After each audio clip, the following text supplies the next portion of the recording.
Jean-Michel Bluteau, avant que Daniel Guiraud apporte des réponses. Ah bon, déjà ? Bien. Il semble que vous commenciez à entendre en effet ce que nous disons depuis quelques années. Donc, à mon sens, le malade va commencer à aller mieux. Vous avez commencé déjà à entendre un petit peu ce que nous voulions mettre sur l'ordonnance. Toutefois, il reste encore des remèdes à mettre en œuvre. Alors, j'ai été très attentif. Corinne Valls a voulu le souligner. Je ne suis pas intervenu tout de suite. J'ai voulu être très attentif sur ce qui a été dit. Et j'ai notamment apprécié son propos qui était un petit peu historique, ce que vous pouviez dire avant. Pierre Laporte vient d'en faire de même. Ce que vous disiez avant, nous avons bien entendu. Vous ne critiquiez pas tant que cela, etc. Alors, je vais quand même rappeler un contexte qui est celui de notre département. Et puis, vous l'avez dit, il y a un débat là actuellement autour d'une primaire de notre côté. Il y en aura un aussi au début de l'année prochaine par l'organisation d'une autre grande formation politique dans notre pays. Donc, il y a en effet aujourd'hui à poser sur la table un contexte qui est celui de notre pays, de notre collectivité par conséquence. Le contexte, il est celui d'une croissance atone. Et ça, que l'on utilise bien ou pas du CICE, que nos collectivités soient plus ou moins bien gérées, est une chose que nous ne pouvons que regretter. C'est une croissance atone qui était, Daniel Guiraud le rappelait tout à l'heure, de 0,4 il y a 2 ans, qui est actuellement de 1,2, et que Michel Sapin, le ministre des Finances, tente de nous faire croire au départ des débats sur la PLF 2017 que la prochaine croissance, donc, pour l'année pleine, serait de 1,5. Personne n'y croit. Nous avons une croissance atone qui est certainement du fait du gouvernement actuel, puisque si nous comparons notre pays à celui des autres pays de la zone euro, nous sommes celui avec la croissance la plus faible. Pourquoi ? Parce qu'en effet, les leviers, partout ce qui fonctionnait ailleurs, n'a pas été mis en œuvre dans notre pays. Alors qu'un candidat devenu président nous avait prédit tout l'inverse. Alors, nous sommes sur une croissance atone, donc ça a des conséquences immédiates. C'est le chômage qui stagne, et par conséquence, là, local, c'est pour nous le nombre de bénéficiaires du RSA qui augmente d'année après année. Depuis 2009, plus 41% d'allocataires. Nous nous retrouvons en fait dans une situation qui, en plus, est à effet retard de 2 ans par rapport aux chiffres du chômage. C'est-à-dire qu'aujourd'hui, quelqu'un qui touche des allocations au chômage peut le faire pendant une durée de 2 ans après qu'il ait malheureusement perdu son emploi, puis il peut toucher donc les minima sociaux, le revenu de solidarité active, donc après 2 ans. C'est-à-dire que nous sommes dans une situation, là encore, pour les 2 prochains exercices, où les chômeurs actuels, s'ils ne retrouvent pas rapidement d'emploi, et votre gouvernement ne fait pas le nécessaire pour que ce puisse être le cas, s'ils ne retrouvent pas d'emploi, eh bien, on va avoir en effet un RSA, et vous le dites d'ailleurs vous-même dans vos prévisions, nous allons continuer à devoir débourser 471 millions d'euros sur notre budget d'exercice. Et ce qui est quand même terrible, c'est que vous actez du fait que beaucoup d'entreprises se soient installées sur notre territoire, que beaucoup d'entreprises se soient créées, mais que, dans le même temps, ce ne sont pas nos habitants qui bénéficient de cet emploi. Pourquoi ? Puisqu'il y a malheureusement un faible niveau de qualification et qu'ils sont en totale inadéquation par rapport aux offres d'emploi des entreprises qui s'installent, qui viennent en fait avec leurs travailleurs et qui ne proposent aucune perspective pour nos habitants.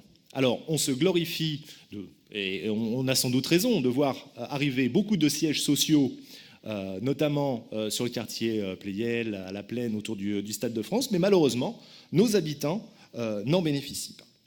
Alors enfin, dans le contexte, pour terminer, nous avons en effet une baisse des dotations.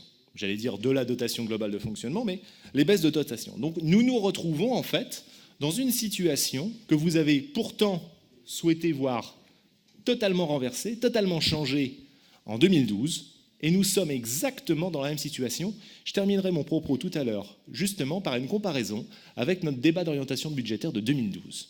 Et vous verrez en effet, je reprends une expression, et je vais sans doute la répéter plusieurs fois, vous continuez à être dans l'auto-éblouissement, expression qui a été employée par Gaëtan Grandin, vous continuez d'être dans l'auto-éblouissement, alors que, tristement, les choses n'ont pas changé. Pour nos habitants, notre collectivité continue à ne pas être efficace et à ne pas être utile. Retenez bien ces deux mots, j'y reviendrai également tout à l'heure. Alors votre auto-éblouissement, il s'articule donc au travers de tous vos plans, de toutes vos mises en œuvre, de tous vos projets. Alors le plan petite enfance, 80 millions d'euros. Pardonnez-nous en effet de ne pas être éblouis, mais sur le plan petite enfance, nous avons encore en travers les 9 millions d'euros qui ont été repris aux villes, ou en tous les cas qui, en 2017, seront définitivement perdus par les subventions que vous pouviez allouer aux crèches municipales et que nous perdons. Vous pouvez vous glorifier de 80 millions d'euros au travers de votre plan, mais il y a 9 millions d'euros chaque année que vous avez pris aux 40 municipalités de notre département. Le plan Ambition Collège. D'ailleurs, à ce sujet, je fais un aparté. Sur le plan Ambition Collège, lors de nos débats de 2011-2012, vous présagiez qu'il y aurait un loyer, et là, sur le chiffre, on n'était pas tous d'accord, un loyer à payer, dans le cadre des PPP, entre 20 et 30 millions d'euros. Il serait intéressant de savoir, au moment où nous parlons, c'est-à-dire très très loin de prévisions justes et réalistes, mais là, maintenant, au mois de novembre, qu'en est-il en effet donc, du loyer que nous avons désormais à payer depuis 2 exercices sur les PPP. Alors sur le plan Ambition Collège, nous on a trouvé ça très bien, et d'ailleurs j'aime à répéter, et que vous l'entendiez une nouvelle fois ici, le plan Ambition Collège, ce n'est pas votre majorité qui a permis justement que les PPP puissent se mettre en œuvre et qu'un premier volet de 12 collèges se construise, puisque le groupe communiste s'était abstenu à l'époque et que je me souviens très très bien que Claude Barthelone m'avait prié et fait la démonstration de tout l'intérêt de la réalisation de ces collèges et que c'était bien sur les bancs de la droite que les PPP ont pu se mettre en œuvre et que justement nous avions fierté à être présents à chacune des inaugurations donc de ces établissements. Sur le plan transport, enfin sur les transports dans notre département, rendez grâce toutefois que pendant 17 ans que la région, tenue par vos amis avec son président Jean-Paul Huchon à sa tête, ont avancé bien lentement sur certains prolongements de lignes, sur certains investissements, et que c'est bien désormais en moins d'une année que l'on perçoit que la mise en œuvre du Grand Paris Express et que désormais le STIF, présidé par donc, la présidente de la région Île-de-France, que les choses sont de nouveau bien mises en œuvre. Admettez au moins qu'en 17 ans, les choses n'aient pas beaucoup avancé. Et puis, pas de caricature alors, Mathieu Hanotin, quand je dirais que beaucoup d'entreprises, je crois même que certains représentants syndicaux, donc des chefs d'entreprise de la région Île-de-France, ont constaté que désormais la fermeture des voies sur berge sur Paris multipliait par 2 le temps de transport. Aujourd'hui, nous constatons tous, et je me fais en écho des propos de Frédéric Denis tout à l'heure, que la qualité environnementale de notre département, de Paris, de notre département, de la région Île-de-France, vont subir justement cette décision-là, tandis que les transports n'ont pas été développés suffisamment et qu'il n'y a pas de solution alternative pour nos habitants, et que là, par la démonstration, nos collectivités n'ont pas été efficaces et utiles. Sur le plan piscine, on en parlera tout à l'heure, 40 millions d'euros, j'aurais à dire, évidemment, notamment sur la répartition il peut y avoir entre les différentes communes. Tout à l'heure, c'était Corinne Vasse qui nous indiquait et qui justifiait que les investissements différaient d'une ville à l'autre. Soit, mais alors que l'on soit complet dans ce constat et que l'on dise aussi que certaines villes n'ont pas fait ce qu'il fallait sur leur patrimoine, n'ont pas su entretenir comme il le fallait leurs équipements et qu'en effet, une autre collectivité se doive de devoir payer, peut-être à la place, voire pour contrecarrer l'impéritie de certaines collectivités. Je prendrai un exemple, on en parlera plus longuement tout à l'heure, c'est sur la bonne commune de Pierrefitte-sur-Seine. Michel Fourcade ne me contredira pas, s'il a bien ravi la mairie de Pierrefitte-sur-Seine à sa prédécesseur, c'est parce que la commune ne fonctionnait pas bien, elle se retrouvait avec une dette considérable et que ses équipements ont été mal entretenus. Et c'est ainsi en effet que Michel Fourcade arrive à vous spoiler 10 millions d'euros. Enfin, à nous spoiler 10 millions d'euros, on en parlera tout à l'heure.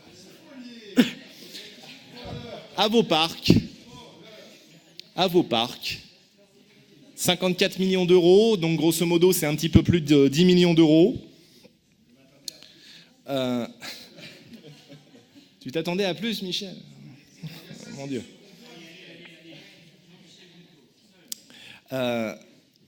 Nous retenons donc, après différentes mesures que sont à vos parcs, que ce soit le plan handicap, où on a été très heureux en effet d'apporter notre soutien, ce qui nous a été présenté lors de la dernière séance plénière.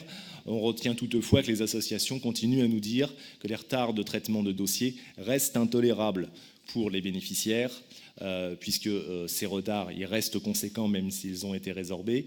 Ils sont conséquents et soudain, une nouvelle fois, on doit bien admettre que notre collectivité n'est pas aussi efficace et utile qu'on le souhaiterait.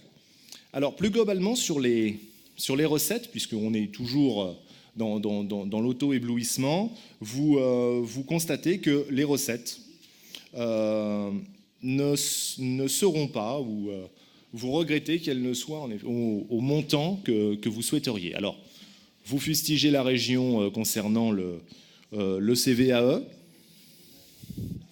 Le CVAE, il faut vraiment que vous l'entendiez.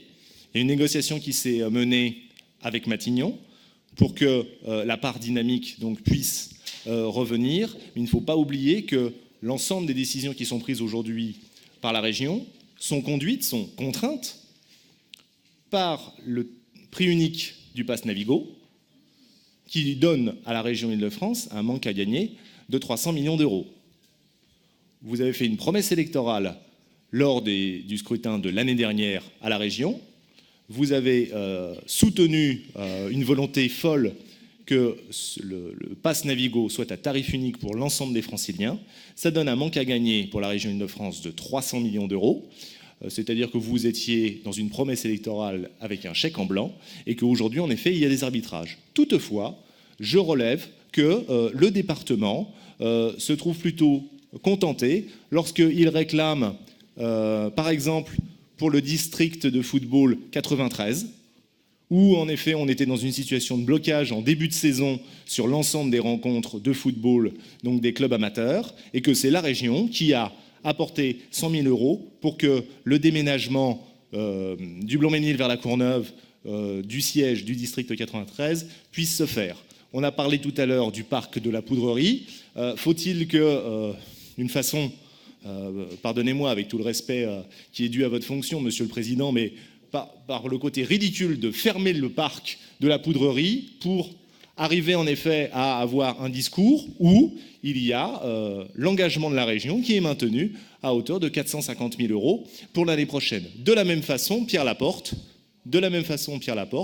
sur tête-à-tête, on en a parlé encore la semaine dernière en commission permanente, mais sur le dispositif tête-à-tête et pour la lutte des actions à risque, aujourd'hui, il est maintenu, la subvention par la région sur ce dispositif, alors que, mes chers collègues, je voudrais souligner que la Seine-Saint-Denis bénéficie au global, donc, pour cette mission métropolitaine et tête-à-tête, d'une somme de 235 000 euros, alors que les autres associations financées sur cette ligne pour les 7 autres départements n'est que de 24 000 euros. C'est-à-dire que la Seine-Saint-Denis percevait 10 fois plus au travers de ce dispositif-là que n'importe quel autre département.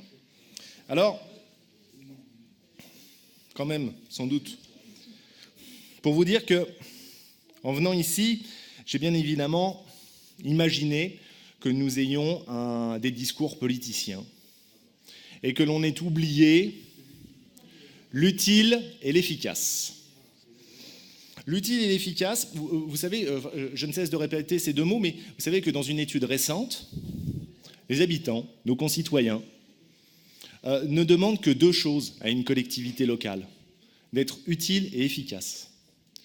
Vous n'employez jamais ces mots. Et vous ne les avez jamais employés.